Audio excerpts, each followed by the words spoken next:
Magandang araw sa inyong lahat mga Dre. Napakapalad natin ngayong araw na ito dahil napaunlakan tayo ng matagal ko na talagang hinahanap at gustong makakwentuhan. Walang iba, ang panganay na anak ni Sir Berting Labra, walang iba mga Dre, si Sir Francisco Boy Labra o aka Berting Labra Jr. dahil siya po ay dating child star din back in the day. Sir Boy, maraming salamat po sa pagpapaunlak niyo sa amin. Truly, maraming salamat po. Kasi Salamat din. dahil po sa inyo, I'm sure maliliwanagan na yung mga katanungan ng ating mga followers tungkol sa naging buhay ng inyong father, simula sa pagkabata niya. Kasi po, kayo po ang panganay, di ba po, sir, no? Sa abot ng nalalaman po ninyo, nung pagkabata ni father po ninyo, tama po ba yung aming mga nalalaman na nung bata po siya, nanirahan siya sa poder ng mga po? Hindi ko nakita yan, pero ayon sa kwento niya. Okay po. Okay? Sinabi nga niya na matagal siyang inilagaan ng matandampo. At ang kwento niya ng araw, ups and down ng matandampo, nandoon siya. Hindi siya umalis, kasama niya ang pamilyang Labra. Pamilyang po. Okay. Pero nakwento niya po ba sa inyo, sir, kung paano siya napunta sa kanila? Parang ano lang siya, parang yung sa lola ko, yung nagpalaki sa kanya. Kasi ang dakuhan niya yung Francisco Labra, yun lang ang nagbigay yung lolo ko. Pero kumbaga sa hindi yun ang tunay na mother ng father ko. Okay. Sa iba. Sa iba. Kumbaga sa mo na, showbiz eh. Opo, may mga rin yan. Parang yun ang naging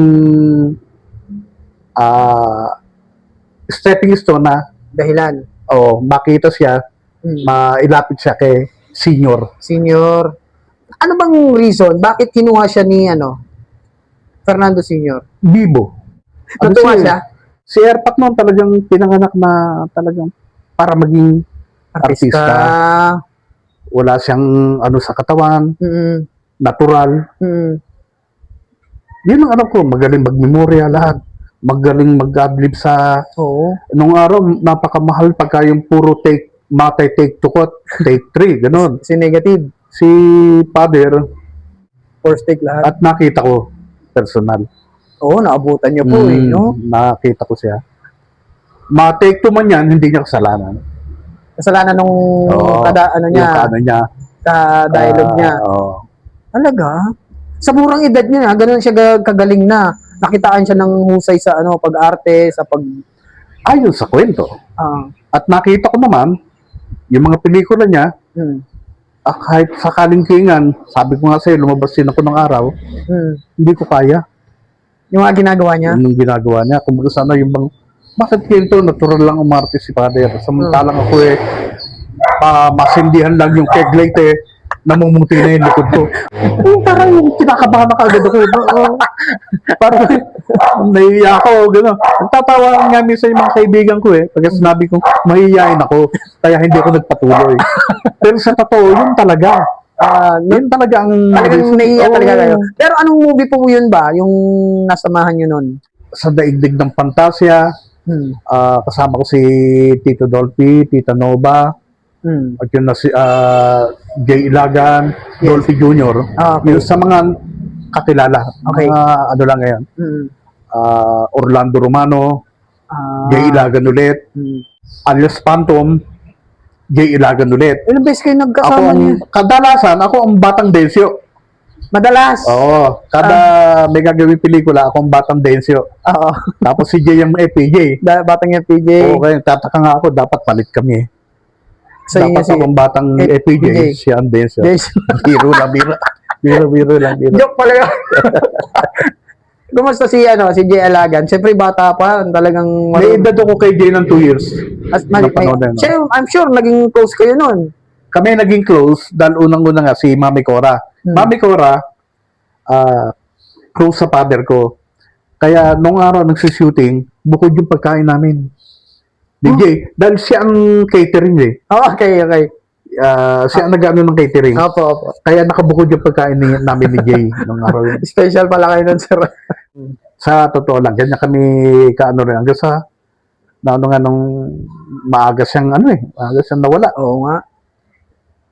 Nabanggit nyo kanina, sir, yung ups and downs ng pamilya po. Anong ibig yung sabihin ups and downs?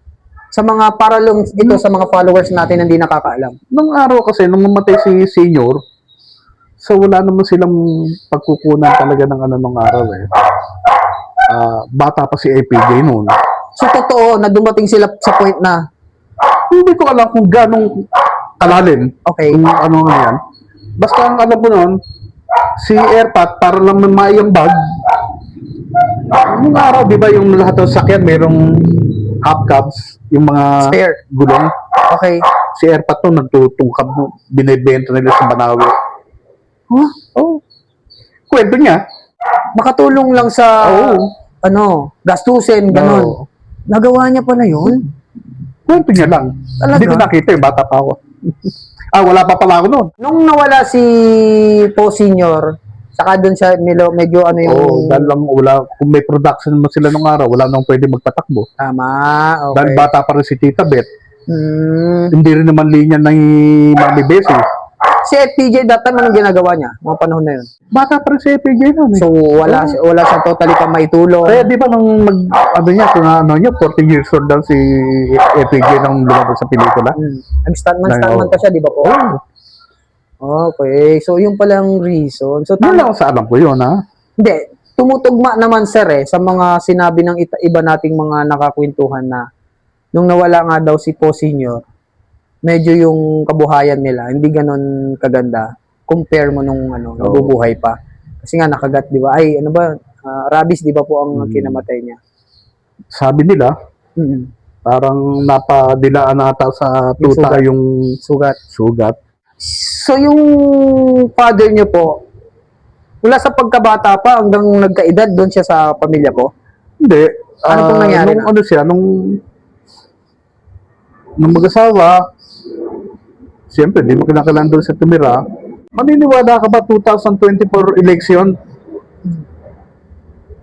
Hindi naman siya kasama ng sa Cebu. Nandoon ng ni APJ. Doon parang 2004? doon na gagawin ng meeting di avance. Pinapunta pa niya si Airpat para lang ibigay yung sustento. No? Dahil nagagamot na si Airpat noon kung baga saan na medyo na-impressiman niya. 2004? 2004, election. Presidential election. Pinapunta niya doon? Oh. Nakulong siya. APJ ang talagang umuna sa amin. Kung baga sana parang part naman kami ng family ni APJ. Nagpaaral sa mga kapatid ko. Ako naman, tumigil na ako noon eh. Ang nagpaaral sa mga kapatid niyo, APJ? Talaga? Ganun kabait yun. Eh sabi ko nga yun, nakasanla na kaluluwa namin dito sa Atlanta. So yung utang na loob niyo pala sa... Sobra. Yung laki pala, no? Sobra. Hindi ko alam yun, na nung nakulong, ang father niyo, Hanggang sa lumabas. nung sa lumabas, supportado pa rin. Ganun pa rin. Ganun. Naikwento naman sa'yo ng ibang mga na-interview yung mga na lumalabas sa Opo. mga supporting na Hanggang paglabas. lahat naman sila ganun eh. Yung nga sa inuman, yun narinig ko na bawal umalis pagkakainuman ka. Totoo yun. Totoo ba? Totoo yun. Hindi ka po pwedeng umalis. Pero si APJ, si Rocky, father. Bakit po? Ano ibig niyo sabihin? Hindi niya kaya kulit eh. Pagka nalasing si Airpat. Si Airpat kasi, 3,000 na beer lang. Wala na yun. Lasing na yun. Makulit na. Kaya pagka sinabi na, pangatid mo na si Berting, okay pa yun. Okay pa Pero yun. pagka sinabi, si Labra, pauwiin mo na. Iba na yun, medyo piko na si APJ nun. Talaga? Alam mo yung pinagkakaiba, sir, ha? Pag sinabing labra, medyo galit na yun. Oo, hindi. Galit yun, medyo yun. During that time, sir, nung bata kayo, di ba po, nag-aartista siya. Naabutan nyo, I'm sure, kasi kayo po ang panganay. Kumusta naman na naging buhay nyo nun, nung kasagsagan ng niya sa pelikula? Masarap na minsan ay malungkot. Kasi minsan mas lamang ang ni Stay niya father sa sa labas. Pero pagka naman umuwi yan, Mm. doon mo makikita yung magpapapalengke sa nanay ko na bumili ka na dito, bumili ka na ganyan.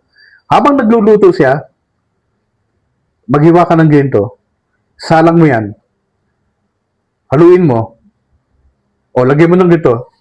Pero hindi mo alam na tinuturuan ka na pala magluto. Okay. Nung araw yan, kung magluto ng okoy, kasing laki ng plato, Kalaki. mamimigay lang sa kapitbahay. Oh, Ganun hilig siya ang araw. magluto. Oo. At pagdating ng hapon, ayun, kasama na niya yung barkada niya. Merong time na minsan dumarating doon yung yung grupo ng Lowis Gang. Mm. Oh. Papahinga lang doon sa may ilalim ng puno ng bilang Kanto. lote yan na hindi naman namin pag-aari ng iba. Iba, Oh, pero doon kami nagpapahinga. yung tambayan Oh, nila. magpapaluto ng abnoy, ukbo. Sino magluluto, sir? May tagaluto. Eh, alam mo na, basta yung nakita na yung Lowis Gang o APJ, talagang Oh, grabe, no? ibang noon. Banggit niyo yung Lowis Gang, sir. Gaano ba kasolid yung barkadahan nitong mga to? Hanggang sa mamatay. Oh, Isa na lang nalalabay, hindi ko alam kung buhay pa si Tito Mario Mario, Antonio. Hindi kayo pamilyar. hindi ko familiar. Dahil pati sa pangalan. Hindi eh. Yun lang ang, Si kumbaga ano? sa maagang umalis sa showbiz. Ah, Pero yun ang original.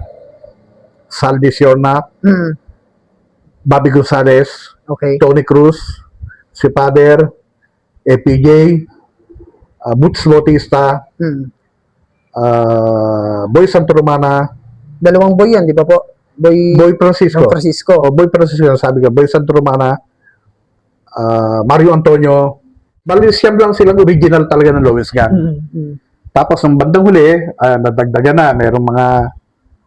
May mga ibang pelikula ng Lowis Gang goes to ganito. Yeah. Kaya nadagdagan, dumating na sila Chiquito, sila Paquito okay. Toledo. Nagkaroon na ng mga sequel yun eh. Oo, sequels na yun. Kumita yung Kumita. unang pelikula ng Pero paano pa nag-umpisa yung Lowis Gang na yan, sir? wala Ano rin yan? ako. Barkadahan lang nila? Ano, Wala akong pelikula? palagay ko, idea ni Direk Pablo Santiago yun eh. Oh, Bari meron silang nakitaan na gawin natin to. Baka kay James Lee nung araw. so pupunta sila doon. Kasama yung Lowis Gang. Anong ginagawa nila, May sir? sakulang sila, pero pagka doon, papahinga lang. Inuman. Ay, magpapaluto. Gusto matikman yung ukbo, Mm. laing, Mm. tapos yung mga bibingkang itlog, kung tawagin yun, yung bang mabaho. Yeah. Ewan ko, natikman mo yun. Pero gusto nila yun, lalo sa APJ. Gusto niya. Gusto niya yun. Yung itik, Nakakatuwa, nakakatuwang isipin. madalas sa mga APJ ng araw yan. Oo. Nakakulong na sa airpot nun. Mm. Wala ako rito, pero dumating. Dito kasi merong, pagka magpipiesta, may tinatayong mga dyan, mini carnival ng mga Okay. Wala akong idea kung bakit napunta sa APJ do, pero pina-open niya yun. Lahat ng register libre. Oh? Sarado na? Hindi, bukas. Kaya lang, hindi na kinakailangan kumuha ng ticket lahat ng mga nando doon. Nilibre niya I-open lahat? mo yan. Galing, Ang alam ko, nagpapatakbo ng araw si Tito Tony. Yun yung kasama ni Eddie Fernandez. Si Tony Antido. Tony Bagyo. Tony Antido yun eh. Antido. Antonio. Antonio Antido. Tama. Ngayon ko lang nabalitaan yan. Sumalangin na rin. Wala na po Wala na po rin, siya. no? Okay, napag-usapan natin yan, sir, no? Pwede ba nating itakil yung naging kaso ng airpot nyo? Kasi sobrang masalimuot tong part na to eh. Actually, Clear naman niya lahat. sa nalalaman ko ha, Hmm. dalawa lang ang involved dyan eh. Sino po? Eddie and Tony. Parehong wala na rin. Po.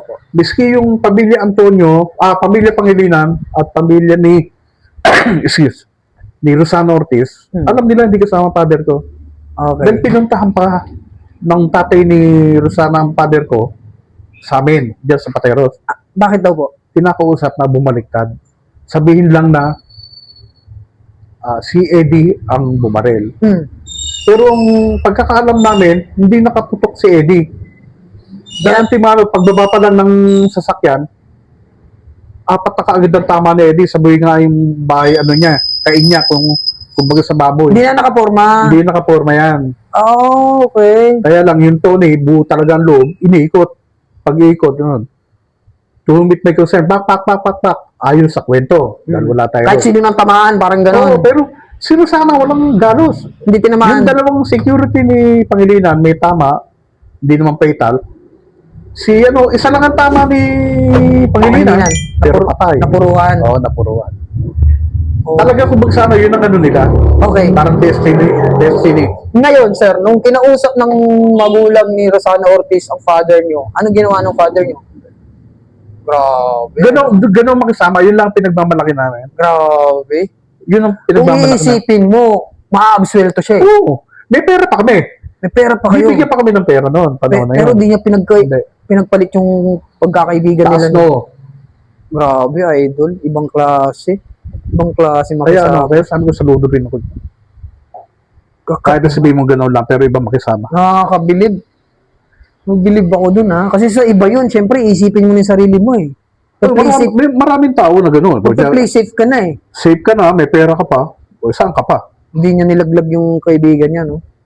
Pero kaya lang, mabigat talaga yung kalaban. Eksena sa korte. Ano naalala nyo? Nung ibaba yung hatol, guilty silang 4. Wala, nag-iiyak ako nun. Sinusunto ko yung board ng na division sa RTC. Hmm. Pero wala si Villaluz. Si Yung Judge judge? Villaluz. Oo, yung Okay. judge. Nung binaba yung hatol. Oh, basta ang balita lang namin, nasa Hong Kong. Ang hatol, Bitay. grabe. Bitay silang lahat. Anong reaction ni father nyo? Naiyak din. Oo, tumugo lang. Wala siyang magagawa. At doon din naging simula ng pag-aaway nila ni Eddie Eddie Fernandez. pagdating sa loob. Nagkaroon sila ng alitan din pala. Nagalitan dahil unang-unang nga yung inaano nga ni Father. Kung nag-squill ako sa'yo, Hmm. Wala ka na. ikaw lang ang narito. Nasa labas ako. Oo, tama naman. Meron silang hindi pagkakaunawaan pala. Hindi, yung pagdating sa loob, siyempre yung kinakailangan na bossing. Ewan ko, kung yung mga previous na interview mo, kung ano naging papel din ni Eddie sa loob. Hmm. Si Erpat nga, nang lumabas yan, may peklat dito eh. Tinanong ko siya, saan galing yan? Hmm. Sabi niya, bumaksak ako sa yung tarima niya, yung higaan niya, na bumaksak doon siya, tumama sa akin. Sabi ko, hindi ako naniniwala. Ang duda niyo, sir? Meron siyang, na, lasing si Erpat na, meron siyang nakaaway. Mabigat yung nakaaway niya. Kasama niya sa, Zelda. Actually, wala siyang kasama sa amin eh. Solo siya eh. Solo siya? Oo, maaaring sa labas na. Pero totoo ba yun, sir? Airpod nyo talagang matapang din talagang mama. Si Erpat, masasabi ko, hindi siya matapang. Pero hindi siya matras. Kahit maliit yan. No. Ewan ko kung totoo, yung kwento nga, yung dalawang maliit, yun ang starter ng Lois Gang. Sino yung isang maliit? Tony Cruz. Yung director? Oh, silang dalawa starter ng Lois Gang nung araw. Ang panlaban nilang sa boxing, o suntukan, APJ, Boy Santa Romana. Grabe. Yung Boy Santa Romana, di ba po yung binaril? Tahimik yun. Pero nakita mo ang kinamatay noon. Binaril. Nakikipagbarilan yun, nakatayo. Ito ba yung sa may LBN compound? LBN. Alam ko sila ging Pascual ang nakaano. Balitaan nyo ba yun yung nagkaalitan nito si Jess Lapid tsaka FPJ? Siguro mga 1965 yun. Ewan ko kung dahil yun ang birthday ni APJ noon eh. Daming artista, lahat. Lahat ang dumarating, Tito Dolphy nga, binato sa swimming pool eh. Pero na gano'n na yun. Pumapanik pa lang, tinanggal na yung sapatos, yung mga wallet niya. Oh. Alam niya na. Alam niya kung ano mangyari. May mga pamalit ng Naliligo kami sa pool ni Jay. Ilagan. Okay. Ngayon, may dalawang set ng combo dyan. Okay. Dito sa isang set, yun ang combo nila Eddie Mesa. Apo. Dito sa set na to, kumbaga sa ang mga singer, yung mga walang karapatang kumanta. Okay. Tito Max, Tito Kits, Jess, Basta yun lang ang natatanda kung mga ano nung ano na eh, laban na eh. Okay, okay. Eh di, matatalo sila dahil hindi naman nauubusan ng kantato sila Eddie Mesa eh. Okay. Ang ginawa ngayon, siguro ko sobrang excitement din ni Tito Jazz noon, Mm. kumuha ng timba, kumuha ng tubig sa pool, Mm. tatakbo sa gilid, Mm. sumisigaw na si Eddie noon. Mm. Doon, pare, wag. Yun na, anong wag ang binuhusan. Nabasa ngayon yung instrumento ni Eddie. Eh, nung araw pa rin, bawal pala talagang babasa yung mga instrumento Yes. sa combo eh. Apo. Eh di, anong ganyan? Sinundan siya ni Eddie. Pag sunod kaya ni Eddie ganyan, di, katingin kami. Bata pa kami, nakangiti pa nga kami eh. Mm. Kitang-kita nyo pala. Ano itong Kumbaga sana nasa ano kami, ringside. Ayun eh. ringside? Flying kick si Eddie. Kay Jess. Kay Jess. Okay. Sinalubong ng suntok niya, ni Jess sa ere. Yung sipa? Oo, sinalubong. Hmm. Eh talaga naman nakakaintindi si Jess ng araw. Apo. Pagbaksak ng ano ganyan, awatan na. Mm. Ayaw pa awat ngayon ng Jess Lapid. Mm. Baba si APJ, ganyan. Eh, naabot, ganyan. Ayaw pa rin. Biglang sinikmuraan naman ni APJ. Si Jess Lapid? Jess Lapid. Okay. Yung parang kandila na umusod ka. Talaga. Tapos, alam ko yun na tinigil na yung doon i-celebrate ang birthday kahit na sino. Kahit na si APJ, ayaw ng Wag na. ng mami niya. Dahil doon. Hindi lang doon. Dahil pagdating ng umaga, doon yung pauwi si Bob Soler, kasama niya si Tita Beth, Apo. doon na baril si Bob Soler. Yung kung nabasa nyo, kung nag-ingat ko yan, research nyo lang yung kay Andy Gatchurena, saka yung kay Bob Soler. Nabaril siya after nung party na yon. After nun, pauwi na. Pauwi na. Oo. Ano, dami nangyari pala Ang nun. dami, kaya inano nga ni Ma'am Pina, huwag nang celebrate yung ano. Ayos nalalaman ko. Opo. Kaya ang tagal noon, wala akong balita na ginawang birthday uli ni APJ doon eh. Hindi na naulit. Karamihan, puro sa studio na eh. Eto pa, saan po ba yung birthday na yun ginanap? Sa Antipolo, sa Beverly Hills. Okay, sa Beverly Hills. Just Ako, Lapid. masasabi kong totoo dahil nandun ako. Oo nga. Ito, napaka-credible ng kwento ni Sir. Ganun pa lang nangyari. Kasi ang kwento sa akin before, Sir, parang ang may kasalanan tuloy si FPJ dahil kulang yung kwento eh. Hindi, inaawat ni APJ na Inaawat si niya pala. Jess. Ayaw paawat, kaya sinikmuraan niya. Jess Lapid, magaling manuntok talaga yun eh. Isang suntok lang ni FPJ. Oo, lintik. Sabi ko nga sa'yo, pang ano yun eh, panlaban nga ng ano yun eh. Brawl. May kwento nga sa akin si Father eh. Yung tabi ng Premier Production, may simbahan doon, di ba? Nakita nila may nagsasyado boxing ng ano, Okay. pare. Okay. Eh, kumot kabataan pa, yung mga anong yun. Logis kang pa nung araw. Oh. Hinamon nila yung, Pare. medyo puti yung ano, sparring, boxing sparring. Puti na, ano? Pare. Okay. Yeah. Bago siya. Pumunta sila, ganyan, magsusot ng glove. Nakita nila yung litrato, kaya tawanan sila. Kaya sparring ni nung pare, Rocky Marciano. Kaya biglang atraso sila na. Kwento na sa akin yan. Hindi na. Ang nagkukwento na sa akin yan. Ayan, pagko eh. Sabi niya, tigilan natin to. Magkaganoon daw. Kuha ng picture yung pare sa kayong si Rocky Marciano. PJ talaga matapang. Totoo pala yung mga Matapang kwento. talaga yan. Hindi yung po pwedeng ano yun yan. Kung i-describe nyo yung pagkakaibigan ng tatay nyo at FPJ. Makikita naman natin eh. Kung buhay si FPJ sa ngayon, buhay pa airpat ko. Dahil kumbaga sa ano, si FPJ ang nagsusupply ng gamot niyan eh. Talagang hindi niya pinabayaan ano. Nung matay si FPJ, ang alam ko, pintatawag ni Tita Susan, tatay ko na pumunta sa kanila. Parang itutuloy siguro yung pagbibigay ng kapag sa father ko. Sustento. Ayaw na ni Erpa. Kumusta ba siyang ama? Ha? Bilang ama naman. Mahigpit yan. Bumili ka ng ang palengke sa amin, 2 block. Nalakad. Hindi mo kinakailangan lakarin, takbuhin mo. Dahil pag naglagay ng laway sa dinding yan, Oo. kinakailangan, ano Basta pa pa, yung laway mo? pagdating mo. O kinakailangan, sariwa pa yan. Pag tuyo yan, may palo ka. Grabe yung timer niya. Nakuha niya sa tatay niya. Dahil ng lolo ko raw, talagang may higpit din ng araw. Nakita lang may hawak siyang manok. Ang nagbibitento, yung mismong nanay ng father ko, na lola ko. Ihimas. Ang ginawa, kinuha yung manok, ipinalo sa dinding bago umagi. Hindi ka pa nagkakape, manok na kagad ang hawak mo, mama. Pinaluto, pakain mo yan. Ewan ko kung yun ang pinagbula kung bakit ayaw niyang kumain ng basta may pakpak. Hindi nga, hindi siya. Kaya hindi kumakain ng ano yan. Kaya ang sabi ko sa kanya, wala nang problema, alisan natin ng pakpak yan, saka mo kainin yung manok. Ayaw niya pa rin. Ayaw. So, hindi siya kumakain ng manok. Lahat ng may pakpak nga eh. Bibe na.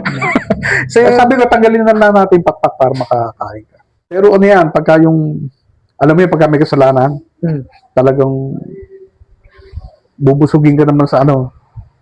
Diba, minsan di uuwi ng matagal. Pagdating niyan, babawi yan. Makita mo, merong nakasakay sa kotse na bike. Oh. Ayoko nung lalabas ka, dito ka lang sa ano paikot-ikot ka lang. Okay. Ang age ko noon, 12 years old, meron na akong motor. 13 years old ako na-upgrade. Naging Ng 1000cc Yamaha. 13 years old? Oo. Wala, di tumatakbo ako na wala naman ako lisensya eh. Di tumubusan ng araw. Grabe. 14 years old ako, 450cc na Honda na tinatakbo ko ng araw. Ako lang meron sa mga ano. Na-spoiled pala kayo ng tatay Spoiled niya. ako. Kasi kayong panganay. Oo. Minsan, darating sa bahay. Pag ano mo nang damit si Boy, sama ko sa shooting yan, kala ko doon lang ano. Pala sakay kami, aeroplano, punta kami Bicol. Kala niyo dyan lang. Oo. Yan na, mabait, mahigpit. Nasa kanya na lahat. Yung mga pangaral niya sa inyo na hanggang ngayon ina-apply niyo pa rin. Yun lang sa unang-unang inanong nga niya na mag-aaral mabuti. Dahil unang-una, siya nga hindi nakatapos eh. Ang problema nga, lalo ako na hindi talaga ako nakatapos. Dahil nung nakulong nga siya, kinakailangan na rin tumulong ako sa ano eh. Hindi naman po pwede kay APJ lahat ng ano. Kasi kayong panganay. Oo. Kumbaga, responsibilidad niyo na yung mga kapatid niyo, parang ganun. So, nakulong siya, sir. Kumusta naging buhay niyo nun? Nung nawala siya, nasa kulungan siya. 13 years, tama po ba? Tulong-tulong na lang. Lalo ang mother ko, hindi mo naman papatigil sa trabaho yun eh. Apo. Nagtitinda ng matamis yan. Yes. Nagdadala sa mga office ng ano, mga production office sa eskolta. Okay. Sipag, ano? 100 bote na makapuno, 100 bote ng grabansos, 100 bote ng beans. Gano'n yan. Isasakay na sa taxi yan. Tapos, mga 300 balot. O lahat yan. Bibigyan yung lahat opisina ron, akitin na. Lahat ng mga production? Oo, bibigyan. Kilala ang mga ko. Kaya lang si airport niya, kung nag-iipon yan, well, siguro, sabihin ko na, talagang hindi rin kami kakapasin sa buhay nun, ang araw. Okay. Kaya lang si airport din, happy go lucky eh. Dahil unang-una, sa barkada nga. Opo. Sa yun. Hindi naman siya nagkulang bilang ama. Basta sa akin, malaking bagay yung binigay niya sa amin yung Apelidon Labre. Biski sa amin, dala namin. Bisaya, Mindanao. Iba pagka nalaman Labra. Yes. Unang tatanungin, ano mo si Berting? Gaano kayo ka-proud sa father niyo, sir? Proud ako. Ikaw nagtatanong ka. Ako. Lahat ng makamit ko, kahit na Muslim, kahit na ano, Yes. pag tinanong, Berting, Grabe, no? oh, kilala mo si APJ? Firming karuktong yun. Umatik na. Oo. Basta sinabing Berting Laban, APJ. PJ yung kadikit nun. Hindi na yung sasabihin mo si Rudy Fernandez, si Dolphy, o si APJ. Yun ang kaagad. Pero malapit din siya kila The Boy, ano? Kila The Boy, no? Malapit din siya, no? Halos lahat naman. Rudy. Lahat naman naging action Kay star. Philip. Philip Salvador. Oo. Gustong-gusto siyang Pero iba talaga yung samahan nila ni APJ. nabanggit nyo kanina, sir, abang nagkukwentuhan tayo. Nagkaroon din ng tampuhan yung dalawa. Hindi ko alam na may tampuhan na pala eh. Yung pala, nung malaman ko, nung umuwi kami, sinabi niya sa akin. Pagdating namin sa, nagyaya lang niya, bibili raw siya ng karne sa Pilam Studio. Pagdating doon, nakita ko nga, may nakasabit na karne ng baka. Biglang, may lumapit. Ting, tawag ka ni manager. Opo. Yun ang anong tawag ni ano eh. Ha? O sino nandun? Nakita niya, naglalabasan na. Halos lahat. Lahat na ng ghouls. Lumalabas sila, Lito Ansure, sila Victor Bravo, sila ano. Opo. Si Erpat lang dumating doon. Curiosity, okay naman, walang problema. Bata pa ako na, sumunod ako. Opo. Nakita ko sila, nag-iiyakan, parang bata. Gulgul talaga. Oo, yun pala. Isang taon na pala silang hindi nagbabatian, hindi nagkikita. Anong dahilan ng alitan nila, sir? Yun ang hindi natin alam kung anong pinaganayan. Pero malamang yan, kay Erpat ang pinanggalingan ng away nila. Medyo malalim yun. Oo. I'm sure. Kasi isang taon sila nagtiisan Oo. eh. Ngayon, ito pa isa, nung mag-away sila 2004 election, hindi pa pala, bago pa pala Vice President pa pala si Erap. Erap. Oo. Nag-away Bago din pa sila. mag 2004 elections to. Oo. Ang tagal din nilang hindi nagbatian. Tungkol kay Erap, may nasabi lang si Father Erap na hindi kinagusto ni APJ. Okay. Away na sila. Dinasama ni FPJ, parang gano'n. Oo. Kumbaga sana, siguro, matimbang talaga rin si Erap. Erap sa kanya. Kay APJ, no? Hindi matay. Oh. Away sila. O, bandang huli, mabalita ako, nagkasundo na raw sila. Meron pang one time, makaka-graduate lang nung anak ko eh. Sabi ko, tayo, saan natin makakita sa Tito Ran? Bakit? Nanalo na ng pagka-presidente si Erap nun. Sabi ko, yan ko sanang maipasok ng trabaho to si Blessy. Panganay ko yun. Apo. Gusto mo talaga makakita? Sabi ko nga, kaya nga tinatanong ko nga sa inyo eh. O, kailangan natin sakyan. Sabi ko sa'yo, walang problema. Layo, punta kang Maribeles. May ginagawang pelikula ron. JPJ. Oo. Okay. So, naganda ako yung mga paborito niya. Balot, Penoy, Higupen, Maalat. Pagdating namin doon, ano yun, January ata yun, kaya lintikan labig pa noon eh. Okay. Lumalabas ng kwarto. Papunta sa isang kwarto. Ayun, ano niya. Labra, ba't narito ka? Hindi ka naman kasama sa pelikula. Ito, may intang ulo. Pasok doon sa tinutuluyan ni Tisoy. Sino Tisoy? Driver niya. Okay. Maya-maya lumabas. Labra, bakit? Sumunod na si Erpat. Matagal pa ngayon nilakad niya eh. Pag ganun ganyan, lumalabas na eh. Tawag ka. Pagdating, pasok ako, nakabrief pa. Ganun. Boy, anong problema? Sabi ko, wala naman no. Gusto ko lang humingi ng sa inyo, endorsement. Kasi ka-graduate lang yung anak ko na pwede maipasok natin. Pero siyempre, Connection. oo, koneksyon. Presidente. Tinanong ko saan school. Sinabi ko, bawat salita ko, tumatango lang. Sabi ko, ang laki ng pinilit nyo. Sabi niya, kailangan. Pero, ganun pa man, naikwento niya sa akin kung bakit para maintang ulo niya. Yung camera niya, nalaglag sa tubig, worth 2 million. Oh my God. Siguro mga 2,000 niya binili yun. 2,000 for ng, sabi ko, may warranty pa naman na. Sabi niya sa akin, I hope so. Ganyan, hindi ko naman sinabi kasi nga, Robby sa Saron ng araw kasi. Sabi niya, gusto niya PJ, yun na lang sa parang inaanod na ng mga drugs. Oh, okay. Pinalaot pa doon, yung mga doon kinukunan. Akala ko, tapos na, sabi niya, ba yung dala mo dyan? Sabi ko, maalat, balot, saka Penoy. Apo. Tinawag si Tisoy. Kunan mo ng tiga-anim na piraso. Iwan mo, balot mo, lagay mo sa sakyan, iuwi mo sa bahay. Ala ko tapos na. Paglabas namin, sige, sabi ko paano ko yung pagawin ko ng resume, i-mail ko lang sa inyo. Hindi makakarating sa akin yan. Dali mo ng personal. Dito mo lang kay nakalimutan yung pangalan ng katulong niya ng araw eh.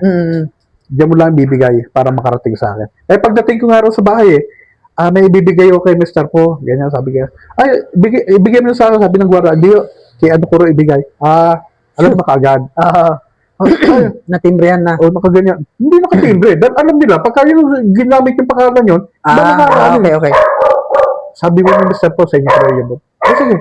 Puta, nagantay ka nga kami. Walang nakapasok eh. Dahil binigay naman niya yung resume ng bata. Panahon na yun. Kila JCRC to. Sila ang nakakaalam kung saan ilalagay yung mga ano eh. Okay. Hindi nagawa. Nainip nga yung ano ko eh. Pumasok na lang sa forwarder ng ano, cargo. Okay. O bandang huli, pumasok sa Cebu Pacific. Tapos ngayon, nasa Tugo. Na forwarding company. Oo. Kung magkasama, hindi rin kami natulungan ni Erap, no? Panahon na yun. Nilapitan ni si APJ. Si APJ lumapit kay Erap, tulungan mo itong batang to. Hindi, para lumapit kay Erap yun. Binigay lang kay Jessie. Okay. Ito. Okay. Yan mo itong apo ni Parang Bertin. Parang ganun lang magiging ano dyan. Wala rin. Anong sabi ni father niyo? Hindi ko na pinarating. Hindi na lang. Hindi ko na rin pinarating kay APJ. Magagalit yun. Ito ngayon, paglabas, may 2 taon nag-ano, talaga may ang ulo. Sinaluduhan siya. Sir, saan kayo? Yung APJ, pinadala po kami ni Presidente rito para kami puro magsi-security sa inyo. Taga PSG. Hindi ko kailangan ng ng security. Thank you. Balik na lang kayo. Salita ng dalawa, siguro very eager talaga silang kay APG mag-security. Okay. Baka po magalit sa amin si Presidente. Ayun, dinig ko yung sinabi na yun. Huwag mo intindihin ang galit mo, intindihin mo ang galit ko. Sinabi yung dalang PSG? Tapos pinakita niya yung PSG, alam mo kung saan sumakay? Sa lumang Apex. Sumakay sa unahan, bumaba. Tapos binigyan ng yung walang magpaparada ng kahit anong sakay sa court. Ngayong araw lang to, ito lang yung pagkakataon para makapaglaro yung mga taga rito. Dito sa studio? Hindi, sa ano? Sa Maribeles. Sa Maribeles? Okay. Pag dumata ka rin, makikita mo yung ano talaga ng tao ron. Kung baga sana gusto nila manood ng shooting, ang dayo. Wala kang makikita ng lalapit, papapirma, wala.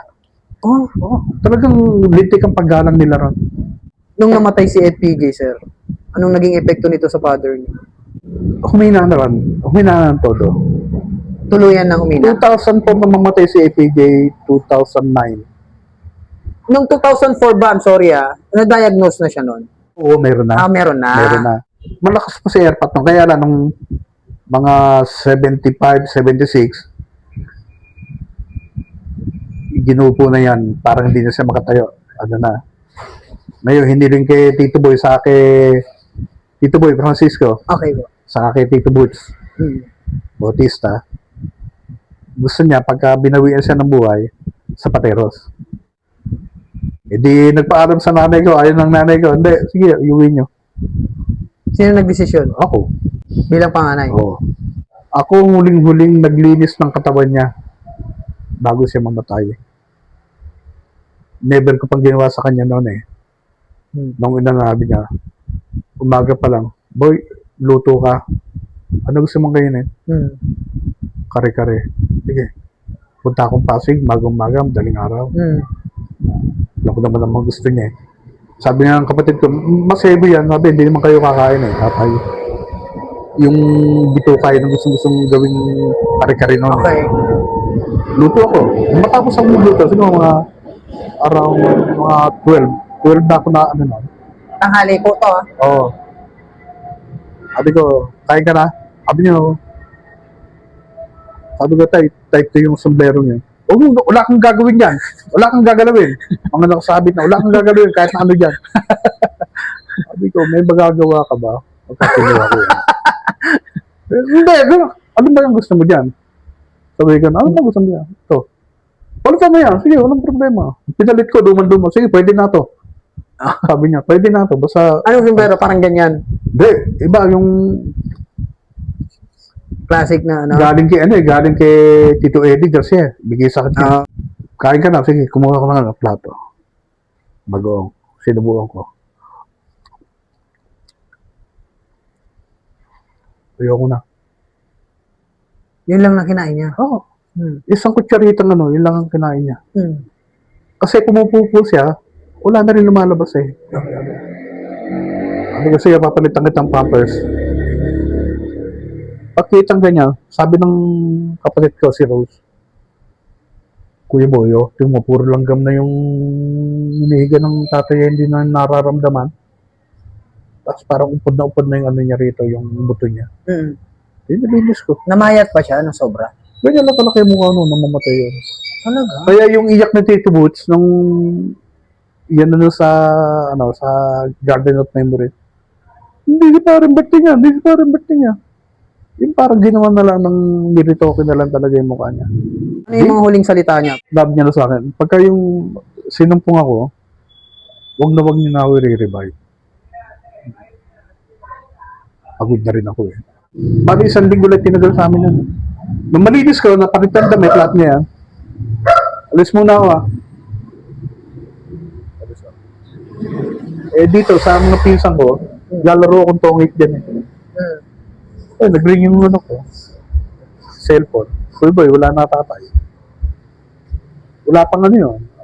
Mga 2 oras may git lang eh. Pag-alis niya ng bahay. Kasi sa akin nga si anong ano minsan, dahil nga komot ako panganay, ako Yes, lang sa lahat. Eh, minsan binabanggit niya sa akin na malaki kasalanan ko sa'yo. Hindi. Ang kasalanan mo lang, at ako rin, tinamad ako mag-aral. Dahil kung hindi ako tinamad mag-aral, masaya siguro lahat. Ang no choice ako, pinakailangan ko tumigil din. Nung nilibing father niya, sir, sino-sino yung mga nakapumunta that time? Ayun, yung iba, si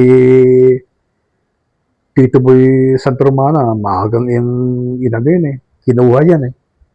Miski nung araw na nakakasama ko, ibang tahimik yan. Pero halos hindi rin binibiro ng Lois kanya. Si Tito Boy Santromana. Oh? Ibang Ibang ano rin ugali? yan eh. Hindi naman, kaya lang, nag-aalangan sila dahil nga medyo hindi talaga eh. Hindi, tahimik talaga eh. nakakatakot, seryoso. Oo. Mahirap biruin. Hindi kagaya ni FPJ, talagang pag ano, gusto nga niya, siya ang magkwentong magdamag eh, maghapon. O, mapupuna mo yan. Pagka nagsalita na yan, makinig ka na lang. Lagi nilang pagkakalnuhan si Danny Labra at Berting Labra na magkapatid. Hindi. Hindi, di ba? Hindi labra si Danny. Screen name lang yun. Oo, ano yan, nang makulong si Father, ang alam ko, ang nagkwento sa akin yan, ang Tito Anghel ko, yung director, Apo. lumapit sa kanya si Danny at sinabing, Direk, baka nung pwedeng gamitin yung screen name yung Labra. Mm. Dahil aspiring ano rin si Danny nung panahon na yun eh. Yes. Oh, wala nang problema eh. Wala silang relasyon. Walang relasyon. Ang kapatid talaga yung director. Oo, si Angel. Angel Labra. Ayan, nagtagal yan sa dati, so Tambastos, tapos tong yung mga pelikulang Under Desaya. Sotang Bastos, di ba, Chiquito? Chiquito. Sa tagal-tagal ng panahon, until now, hindi pa rin nakakalimutan nila ang isang Berting Labra. May iniwan siya, yun ang ano, yung may iniwan siyang tatak. Kumbaga sa ano, yung bang parang mga Rogelio de la Rosa, maaring hindi kilala sa ngayon, pero yung mga nakakatanda, alam nila kung sino si Rogelio de la Rosa. Yes. Oh. Yung Chiquito, sa ngayon siguro, baka hindi na rin kilala ng mga kabataan, pero may iniwan. 80s, 90, kilala nila yung Chiquito. Berting Labra, kumot sa ngayon lang nawala. Pero iba, ano? Hanggang ngayon, kahit mga bata, kilala eh. Yung nga lang pinakaano na talagang salamat at naging Labra ko. Proud kayo na naging Labra ka. Tsaka kami, sir, na nagpapasalamat din kami sa mga naiambag ng father nyo kasi sobrang laki ng naiambag niya talaga sa industry. Ang daming sumunod na gumaya sa isang Berting Labra pero wala na. Nag-iisa lang ang Berting Labra para sa akin. Biro mo, nakikita ko nga yun, kagaya yung Kalihon 11. Na po? Sabi ko, bata niya pa dun, ano? Bata pa ako, hindi ko napanood to eh. Lahat. Ngayon ko lang nakakita. Yung Kalihon? Oh, ang linaw pa. Shoutout pala sa sa FPJ Productions, kay Sir Jeff Sonora, tsaka yung buong team niya. Kami po ay nagpapasalamat kasi binigyan nyo ng linaw yung mga palabas na pinapanood namin na FPJ movies. Salamat po, FPJ Productions. Follow natin ha. Sir, maraming salamat, Sir Boy, talaga, sa pagpapaunlak sa amin. Thank you very much po mula sa aking buturan ng aking puso. Thank you. Palakpakan natin, Sir Boy. Salamat po. Huwag kalimutan mag-subscribe. Paalam.